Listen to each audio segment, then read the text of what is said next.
ብንሰራ ምናገኝባት ብንጠማ ጠጥተን ምንረካባት ብንራብ በልተን ምንጠግብባት ብንታመም በሷ ምክንያት ድነት ፈውስ ምናገኝባት በቃል ኪዳኗ ሁላችንን ስትጠብቅ ስትጸልይ ስታዘን የተገኘች አዛኝቷ ቅድስቷ ኪድዬ እያሉ የሚያመሰግኗት ለሁሉ እናት ለሁሉ አዛኝ ለሁሉ ቤዛ የሆነች ድንግል ማርያም ቅድስት እናታችን አብዛኞቹ ምስጢረኛ ይብሩ ያመሰግኗት ቅድስት እናታችን እቺ ናት። ይህ የእሷ ድንቅ ታሪክ ይሆናል። እስከ መጨረሻው ከኛ ጋር ይሁኑ። በስመ አብ ወወልድ ወመንፈስ ቅዱስ አሐዱ አምላክ አሜን። በመጀመሪያ አምላካችን ቅዱስ እግዚአብሔር ስለማይነገር ስጦታው ክብር ምስጋና ውዳሴ ይድረሰው። እናቱ እናታችን ድንግል ማርያም ቅድስት ኪዳነ ምሕረት ክብር ምስጋና አምልኮት ውዳሴ ይድረሳት። ቅዱሳን መላእክት ጻድቃን ሰማዕታት ደናግል መነኮሳት ሁሉ እግዚአብሔር እንዳከበራቸው መጠን ልክ ክብር ምስጋና ውዳሴ ይድረሳቸው። አባቶች ወንድሞች እህቶች እንዲሁም ህፃናት ከሀገር ውጪም በሀገር ውስጥም ያላችሁ ይህን ድምጽ የምትሰሙ ኦርቶዶክሳውያን ክርስቲያኖች እንደምን ሰነበታችሁ? የአምላካችን ቅዱስ እግዚአብሔር ስሙ ይክበር ይመስገን። የእግዚአብሔር ሰላም እስከ መጨረሻው ከኔም ከናንተ ጋር ይሁን። እንግዲህ አብይ ጾምን ጀምረን 6ኛውን ሳምንት ደርሰናል። ለመጋቢት 16 ለእመቤታችን ለቅድስት ኪዳነ ምሕረት መታሰቢያ በዓል እንኳን አደረሳችሁ አደረሰን። እንግዲህ እመቤታችን ድንግል ማርያም ቅድስት ኪዳነ ምሕረት ለዚህ ለአበቃችን ክብር ምስጋና ይድረሳትና ረድኤቷ በረከቷ ይጠብቀን። ከመረጥኳቸው ጋር ቃል ኪዳን አደረኩ በሚል ለጥቂት ሰዓታት እንነጋገራለን ማለት ነው። መጀመሪያ የስሟን ትርጓሜ እናያለን። የምስጢር ባለቤት ቅዱስ እግዚአብሔር ለኔም ለናንተ ምስጢሩን ጥበቡን ገልጾ ሰላሙን አሳድሮ እስከ መጨረሻው ከኛ ጋር ይሁን። ቅድስት እናታችን በጸሎት በለመኗ ታግዘን አትለየን፣ አሜን። እንግዲህ የስሙን ትርጉም ስንመለከት ከሁለት አይነት ቃል ይወጣ ሲሆን ኪዳን እና ምሕረት ሚል ይሆናል። አጠቃላይ ሲነበብ ኪዳነ ምሕረት ማለት ነውና ኪዳን ማለት ውል፣ ስምምነት፣ መሐላ ወይም ተስማማ፣ ተመሳሰለ እንደማለት ነው። በብሉይ ኪዳን እግዚአብሔር ከቅዱሳን ጋር የገባቸው ውሎች ያመለክታል። እንደ ኪዳነ አዳም፣ ኪዳነ ኖህ፣ ኪዳነ አብርሃም፣ ኪዳነ ዳዊት ተብሎ ለቅዱሳን አባቶቻችን በብሉይ ኪዳን ጌታችን ቃል ኪዳን ገብቶላቸው ነበር። ልክ እንደሱ ማለት ነውና ምሕረት ማለት ይቅርታ፣ ርኅራኄ፣ ቸርነት ማለት ነውና ስለዚህ ኪዳነ ምሕረት ማለት ትርጉሙ የምሕረት የይቅርታ ቃል ኪዳን ማለት ነው። የምሕረት የይቅርታ ቃል ኪዳን ማለት ነውና ይህ ኪዳን የቀደሙትን ኪዳናት ሁሉ የሚያጠናቅቅና ለዘላለም ምሕረት ተስፋ የሚሰጥ ነው። እንግዲህ ለሌሎቹ ቅዱሳን አባቶቻችን ለነቢያቱ፣ ለሐዋርያቱ፣ ለጻድቃን፣ ለሰማዕታቱ በስሙ መስዋዕትነት ራሳቸውን አሳልፈው ለሰጡት ለመድኃኔዓለም ለተገዙት እግዚአብሔር አምላክ መድኃኔዓለም ቃል ኪዳን ሰጥቷቸዋል። ግን ከሁሉ ኪዳን የእሷ እጅግ ግሩም እጹብ ድንቅ ነው። እሷ ቃል ኪዳን ማለት ነውና ኪዳነ ምሕረት የዘላለም የምሕረት ቃል ኪዳን የሰጠበት ነውና ታሪኩን ባጭሩ ስንመለከት እንደዚህ ነው። በነገረ ማርያምና ቤተክርስቲያን ትምህርት መጻሕፍታት ላይ ይገኛሉ እና እመቤታችን ድንግል ማርያም ጌታችን ኢየሱስ ክርስቶስ ከተቀበረበት በኋላ ድንግል ማርያም በየቀኑ ወደ መቃብሩ ጎልጎታ ትሄድ ነበር፣ ትጸልይ ነበር። አይሁድ ለምንቀኝነት ሊገድሏት ቢሞክሩም ጌታ ይጠብቃት ነበር። በየካቲት 16 ልዩ በዓል ስትጸልይ ልጄ ወዳጄ ከስጋዬ ስጋ ከነፍሴ ነፍስ ነስተ ሰው ሆነ በማህፀኔ 9 ወር ከ5 ቀን በተቻለ ልመናዬን ስማ ብላ ጸለየች። እንግዲህ እመቤታችን ሰኔ ጎልጎታ ላይ ይሄ ጸሎት በዝርዝር እናገኛለን ማለት ነው።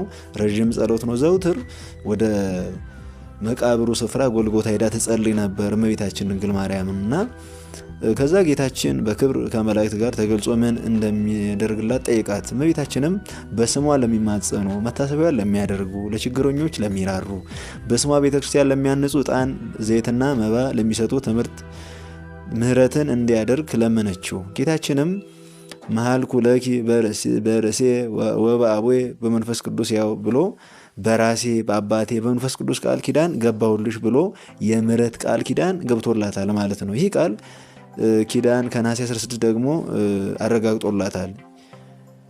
የኪዳነ ምሕረት በዓላት ወር በገባ በ16 ቀን ዘውትር እናስባለን ማለት ነው። ቃል ኪዳን የተቀበለችበት ዕለት ማለት ነውና የሌሎቹን ቅዱሳን ቃል ኪዳን ብናከብር የእሷ ቃል ኪዳን እጅግ ግሩም ድንቅ ነው።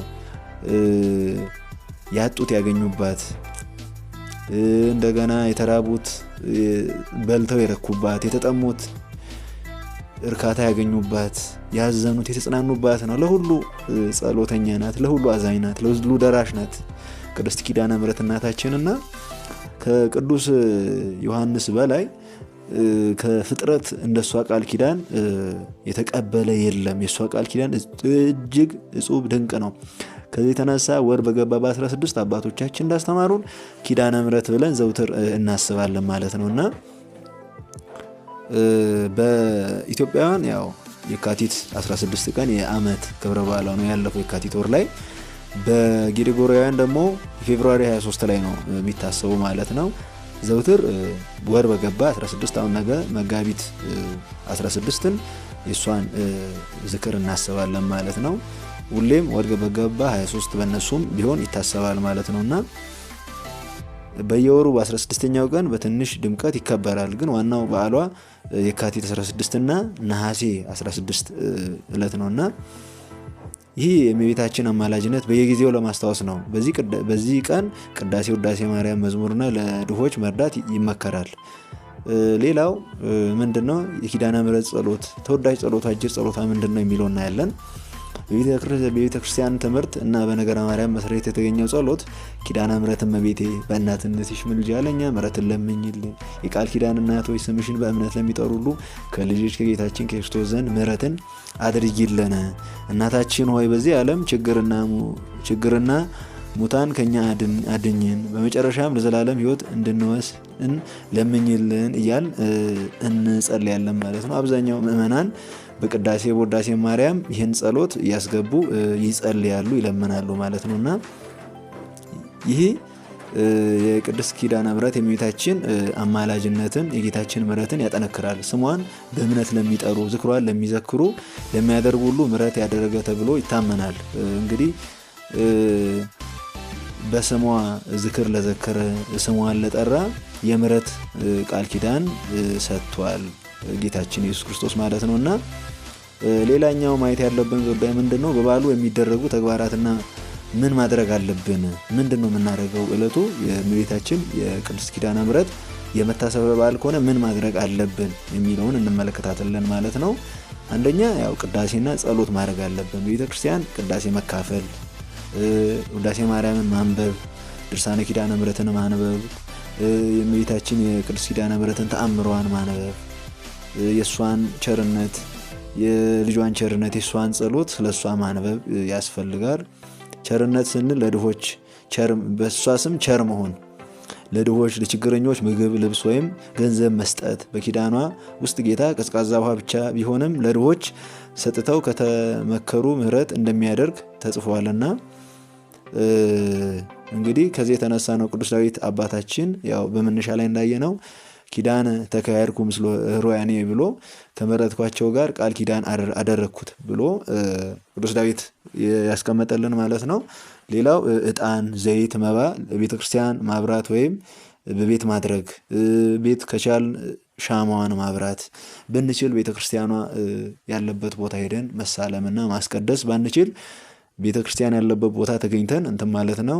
ከሀገር ውጭ ደግሞ ሆናችሁ ስዕል አድኗን አቅርባችሁ በስሟ ከቻል ሻማ አብርተን እንግዲህ ከቻል መዘከር ካልሆነም በጸሎቷ መማጸን ነውና በስሟ መጠራት ኪዳነ ምሕረት እመቤቴ መልጃሽ በእኛ ላይ ይደር በማለት በየቀኑ መጥራት ያስፈልጋልና ከዚህ የተነሳ እመቤታችን የቅድስት ኪዳነ ምሕረትን የበዓሏን መታሰቢያ ዕለት በዚህ መልኩ ማክበር እንዳለብን እንግዲህ መጽሐፍታትም አባቶቻችንም ያስተምራሉ ማለት ነው። ይሄን ተግባራዊ ብናደርግ ይበልጥ ቃል ኪዳኗ ጸሎቷ ይጠብቀናል ማለት ነው።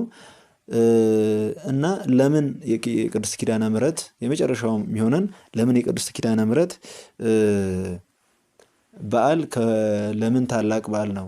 ለምን ሆነ ከሌሎቹ በዓላት ለምን ታላቅ ሆነ የሚለውን አይተን እንዘጋለን ማለት ነው።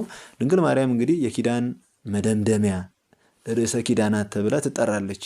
ኃጢአተኞች ተስፋ፣ ያገኙባት የደካሞች ምርኩዝ የዓለም መድኃኒት ናት። በዚህ ቀን በቅዳሴ በውዳሴ ማርያም በመዝሙርና በማህሌት በታላቅ ደስታ ይከበራል። ብዙ ቤተክርስቲያናችን እንደ ሰሚነሽ ኪዳነ ምሕረት እንደገና ኡራ ኪዳነ ምሕረት በዛጌ ባርቻ ዳርቻ በስሟ ተሰይመዋልና ለዚህ እመቤታችን እንግዲህ ሌሎቹ ነቢያት ሐዋርያት ራሳቸውን እንትን ሊያደርጉ ቃል ኪዳን ተቀብለዋል። የሷ ቃል ኪዳን ግን ዘውትር ለኃጥአን ምሕረት ይቅርታ እግዚአብሔር የሚያደርግበት ነውና ከስነ ፍጥረት እንደሷ ቃል ኪዳን የተቀበለ የለም ከቅዱስ ዮሐንስ መጥምቅ ውጪ ማለት ነው። እሱም ከሷ ዝቅ ይላልና አምላክን የወለደች እንደመሆኗ መጠን ምንም ኃጢአት በደል ሳይኖርባት ለኛ ለኃጢአተኞች ስትለምን ስትማጸን የተገኘች እናታችን ስለሆነ በእሷ ስም ልንጸልይ በቃል ኪዳኗ ልንማጸን ያስፈልጋልና አብዛኞቻችን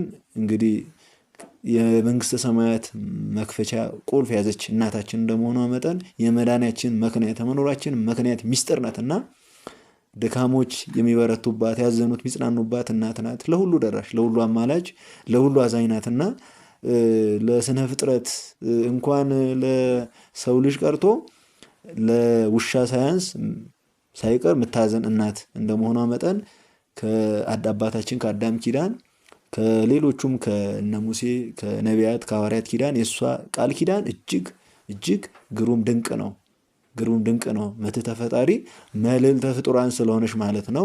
ከፈጣሪ በታች ከፍጥረታት በላይ ስለሆነች በቀኙ የምትቆም ንግስቲቱ በቀኙ ትቆማለች ብሎ ቅዱስ ዳዊት እንደተናገረው ከዚህ የተነሳ የሷ ቃል ኪዳን እጅግ ታላቅ ግሩም ድንቅ ነው እና ተግባራዊ ማድረግ የሚገባን በዚህ ዕለት ዝም ብሎ መዝሙር በመስማት ብቻ ሳይሆን ዝም ብሎ ተኝቶ በመዋል ብቻ ሳይሆን ዝም ብሎ በማሰብ ብቻ ሳይሆን በዚህ ቀንና በጊዜው ስሟን በእምነት መጥራት ዝክሯን ማድረግ ለችግረኞች መርዳት ቤተክርስቲያንን ማክበርና በጎ ምግባር መፈጸም ይመከራል። እመቤታችን ለሚጠሯት ሁሉ አማላጅ እንደምትሆን ተስፋ ሰጥቷልና ጌታችን እንግዲህ የሷ ቃል ኪዳን እጅግ ግሩም ድንቅ ነውና ከዚህ የተነሳ በቃል ኪዳኗ መጠቀም ያስፈልጋል። ለዚህ ነው ቅዱስ ዳዊት ከመረጥኳቸው ጋር ቃል ኪዳኔን አጸናው። የምሕረት ቃል ኪዳን ኪዳነ ምሕረት ኪዳነ አዳም ነው የተባለው፣ ግን ኪዳነ ምሕረት የምሕረት ቃል ኪዳን ጌታችን የሰጠባት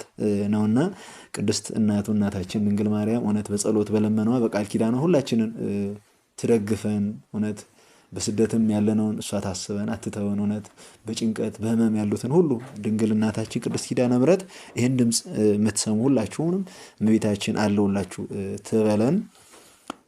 እንኳን ለቅድስት ኪዳነ ምሕረት ወራዊ ክብረ በዓል በሰላም አደረሳችሁ ለማለት ያክል ነውና እመቤታችን ቅድስት ድንግል ማርያም ኪዳነ ምሕረት ጸሎትና ምሕረት ለሁላችን ታርግልን። በጸሎቷ በልመኗ በቃል ኪዳኗ አትለይን፣ ትደግፈን። ቃል ኪዳኗ እናትነቷ ይጎብኘን። የአምላኳ የልጇ ቸርነት ምሕረቱ ይቅርታው የሷ ቃል ኪዳን ጸሎቷ የቅዱሳን መላእክት ረዳትነት የጻድቃን የሰማዕታት ሁሉ ልመናቸው ይጠብቀን አይለየን። ስለነበረን ጊዜ አምላካችን ቅዱስ እግዚአብሔር ክብር ምስጋና ይድረሰው። ቃል በነጠበ አንደበት ተሳሳተ አምላካችን ቅዱስ እግዚአብሔር ይቅር ይበለን። ስለነበረን ጊዜ አምላካችን ክብር ምስጋና ይድረሰው። ሰላም እግዚአብሔር ከኔም ከእናንተም ጋር ይሁን።